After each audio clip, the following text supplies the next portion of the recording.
So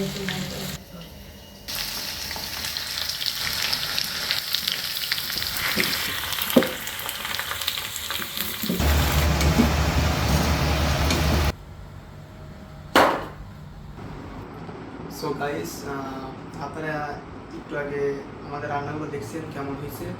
so এখন আমরা খেয়ে একটু রিভিউ দেবো আসলে রান্নাটা কেমন হয়েছে। তোমরা চাইলে বাসায় বানাতে পারো, একদম শর্টকাটে বানাইছি আমরা, বেশি ঝামেলা না। নর্মাল একটা সস আর বাসার আলু টালু দিয়ে কেটে কেটে ফ্রেশ ফ্রাই বানাইছি। সো তোমরা চাইলে বানাতে পারো। হ্যাঁ, এখন একটু খেয়ে রিভিউ দিই যে আসলে কেমন হয়েছে। আমাদের রান্নাটা অনেক কষ্ট করে বানালাম, তাই না?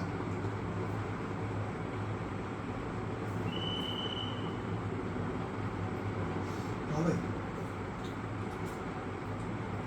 তবে আমাদের একটা ভুল হয়েছে, আলুগুলো তো পুড়ে বেরিয়ে গেছে, দেখতে পারো তোমরা। হ্যাঁ, যে তোমরা স্লিপিরে বানাইছি, আমরা তো পারি না। তোমরা তোমাদের পরিবারকে বলবা বানাই দিতে। সো ভালোই লাগছে খাতে, কষ্ট করে যেহেতু বানাইতে ভালো লাগবে। দু একটা আলু কাঁচাও রয়েছে ভাই, কি বলবো। সো গাইস, তোমরা চাইলে কি বলবো, মানে আমাদের হয়েছে, খাওয়া যায়, এক কথায় খাওয়া যায়।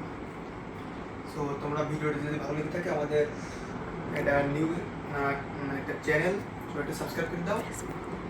এটা ফেসবুকে আপলোড করলে ফেসবুকে সবাই ফলো দিবা, আর বেশি করে লাইক কমেন্ট শেয়ার করে দিবা।